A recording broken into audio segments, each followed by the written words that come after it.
મનોવિજ્ઞાનનો એક નિયમ છે કે વ્યક્તિ જ્યારે બહુ ટેન્શનમાં હોય ત્યારે ઘણી વખત તે કાં તો વધારે પડતું ખાઈ લે છે અથવા તો કંઈ ખાઈ શકતી નથી.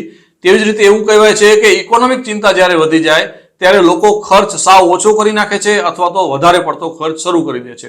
અમેરિકામાં અત્યારે આવી જ સ્થિતિ છે. મોટી સંખ્યામાં લોકોને પોતાના ફ્યુચર અંગે એન્ઝાયટી છે, ચિંતા છે અને તેના કારણે તેઓ મોટા પાયે શોપિંગ કરી રહ્યા છે, મોટા પાયે ખર્ચ કરી રહ્યા છે. CNN નો એક રિપોર્ટ કહે છે કે અમેરિકાના લોકોને પોતાના ભવિષ્યની આર્થિક ચિંતા બહુ સતાવે છે. ફ્યુચરમાં તેમની આર્થિક સ્થિતિ કેવી હશે, સામાજિક સ્થિતિ કેવી હશે તે નક્કી ન હોવાના કારણે આવતીકાલ કોણે જોઈ છે એવું વિચારીને અત્યારે લોકો મોટા પાયે શોપિંગ કરી રહ્યા છે. યુએસમાં અત્યારે ચૂંટણી ચાલતી હતી ત્યારે ઘણા યુવાન અથવા તો મિડલ એજના લોકો, જેમાં મહિલાઓ અને પુરુષો બંને સામેલ છે, તેઓ એટલા બધા ચિંતિત હતા કે તેમણે જરૂર વગર શોપિંગ ચાલુ કરી દીધું છે.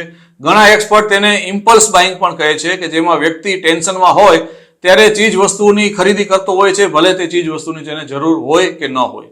ગ્રાહકોની સાયકોલોજીના જાણકારો આને ડૂમ સ્પેન્ડિંગ કહે છે, એટલે કે ભવિષ્યમાં બહુ ખરાબ દિવસો આવવાના છે તેવું વિચારીને અત્યારથી જ લોકો મોજ મજા કરી લેવાનું વિચારે છે અને તેના કારણે ડોલર ખર્ચવા લાગ્યા છે.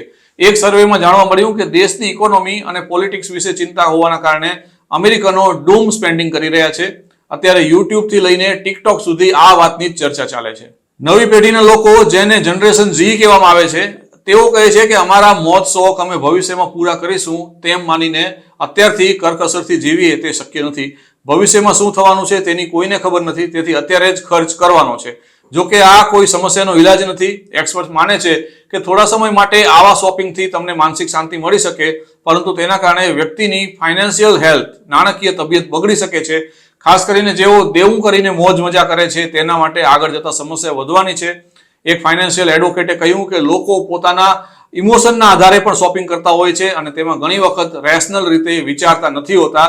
આને સામૃગવૃત્તિ કહી શકાય. સામૃગ જ્યારે સંકટમાં હોય ત્યારે રેતીમાં પોતાનું માથું નાખી દે છે અને તે એવું માને છે કે તેના ઉપર કોઈ જોખમ નથી, પરંતુ આમ કરવાથી જોખમ દૂર નથી થતું.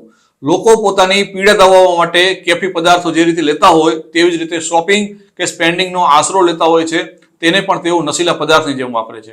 અમેરિકન ઇકોનોમીના જાણકારો કહે છે કે લગભગ ત્રીજા ભાગના અમેરિકનોને પોતાના ડોલર બચાવવામાં મુશ્કેલી પડી રહી છે અને ભવિષ્યની અનિશ્ચિતતાના કારણે તેઓ અત્યારે નકામો ખર્ચ કરી રહ્યા છે.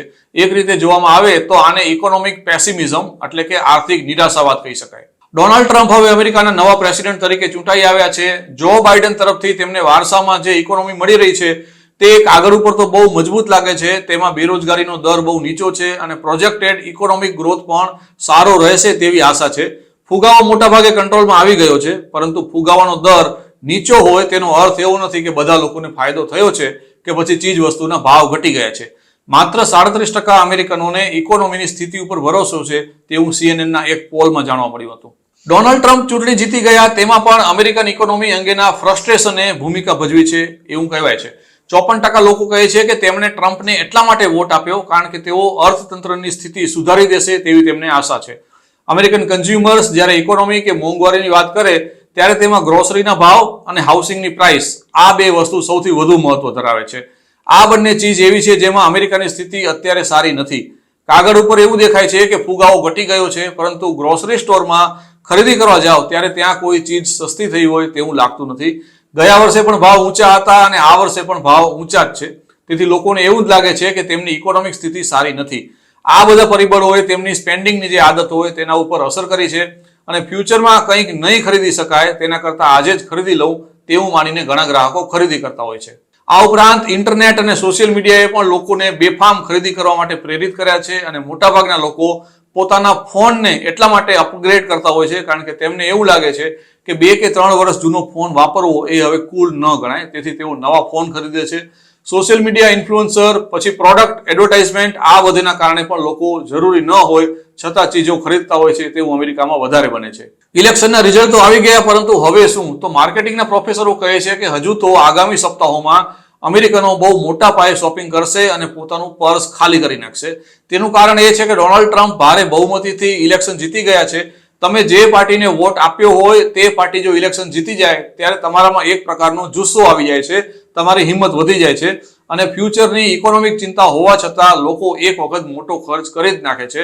અમેરિકામાં પણ અત્યારે આવી જ સ્થિતિ છે.